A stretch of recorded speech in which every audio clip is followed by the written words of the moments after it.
Se você acha que já viu um mistério perturbador, prepare-se, porque a história das cartas de Circoville vai colar seus olhos neste relato até o último segundo. Em 1976, a pequena cidade de Circoville, Ohio, carregava a típica tranquilidade das comunidades norte-americanas. Casas simples, famílias conhecidas entre si, rotina previsível, mas essa paz foi estilhaçada quando cartas anônimas começaram a surgir nas caixas de correio, trazendo acusações sombrias, ameaças explícitas e um tom tão pessoal que parecia impossível acreditar que fossem enviadas por um estranho. Era como se alguém observasse todos de perto, analisando seus passos, seus erros, seus pecados, e estivesse decidido a transformar cada segredo em uma arma. O destinatário inicial foi Mary Gillespie, uma motorista de ônibus escolar respeitada e querida pela comunidade. A carta era curta, direta e assustadora. Denunciava um suposto caso extraconjugal dela com o diretor da escola. O anônimo afirmava saber tudo, ver tudo, e avisava que, se ela não encerrasse a relação, divulgaria a história publicamente. Era o tipo de ameaça que, à primeira vista, poderia ser descartada como um trote perverso menos. Mas havia algo estranho. O autor parecia conhecer detalhes íntimos demais.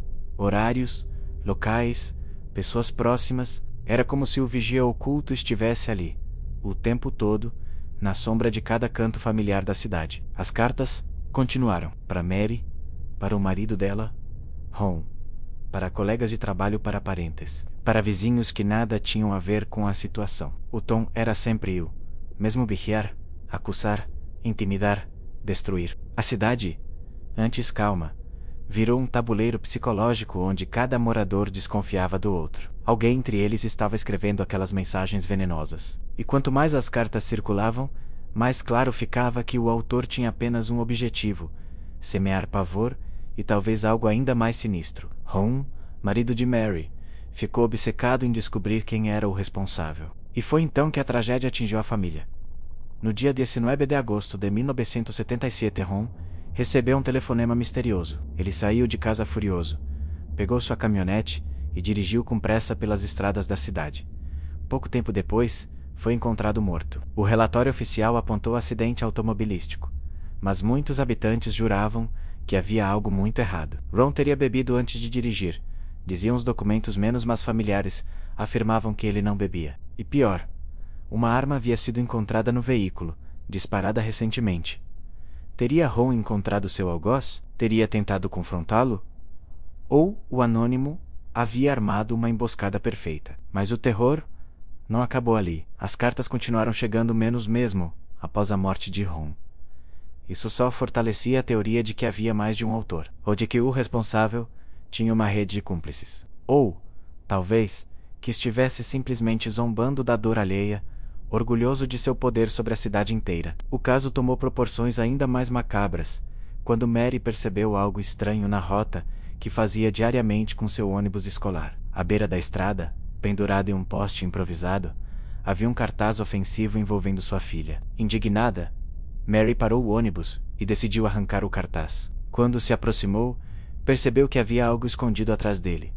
Uma caixa de madeira parcialmente camuflada. Dentro da caixa, uma arma carregada, posicionada de modo a atirar nela, caso tentasse mexer no cartaz. Era uma armadilha mortal, e alguém tinha dedicado tempo, cálculo e frieza para montá-la. A arma era o primeiro grande erro do autor das cartas. O número de série havia sido parcialmente lixado, mas os investigadores conseguiram identificar sua origem. Ela pertencia a Paul Freshour, cunhado de Mary. Freshour foi preso, julgado e condenado. Para muitos, aquilo encerraria o drama, mas a história deu uma reviravolta ainda mais estranha. As cartas continuaram a ser enviadas menos mesmo depois que Freshour já estava atrás das grades. O próprio Paul jurava inocência, escrevendo repetidamente que jamais teria enviado aquelas cartas. E embora estivesse preso, as mensagens continuavam chegando aos moradores de Circoville. Como alguém sem acesso ao mundo exterior poderia continuar a aterrorizar uma cidade inteira?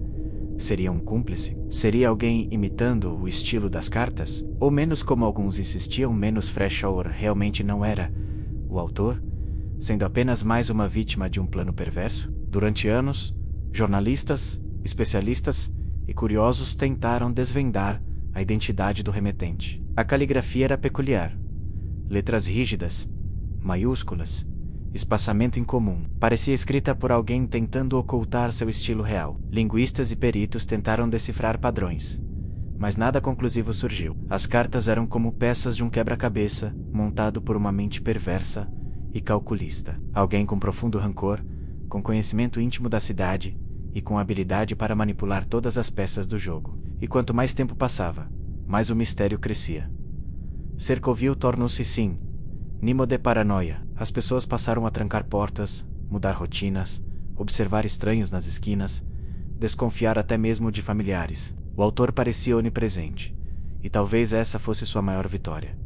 Não importava mais quem ele era, importava o medo que ele espalhava. Importava o silêncio pesado que se instalou em cada cozinha, cada sala de estar, cada conversa interrompida quando alguém batia a porta. Muitos acreditam que o verdadeiro autor das cartas nunca foi descoberto. Fleischauer morreu mantendo sua inocência. Algumas teorias apontam para múltiplos autores. Outras insinuam vingança pessoal, intrigas familiares, rivalidades antigas. Há ainda quem defenda a hipótese de que o autor poderia ser alguém acima de qualquer suspeita, menos alguém tão próximo das vítimas que jamais seria questionado. Alguém que dia após dia caminhava entre os moradores com um sorriso, enquanto escondia uma mente capaz de manipular uma cidade inteira. Décadas depois, o caso das cartas de Circoville permanece como um dos mistérios mais inquietantes da história criminal americana. Um enigma feito de palavras ameaçadoras, de sombras silenciosas, de segredos jamais revelados. O anônimo transformou a vida dos moradores em um jogo macabro,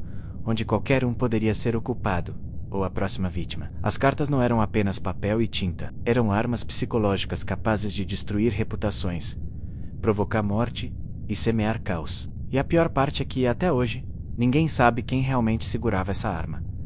Talvez o autor ainda esteja vivo. Talvez observe de longe a fascinação que o caso desperta. Talvez sorria ao perceber que sua obra continua ativa, a menos que ainda desperta medo, curiosidade e aquele frio inevitável na espinha. Porque o maior terror dessa história é simples.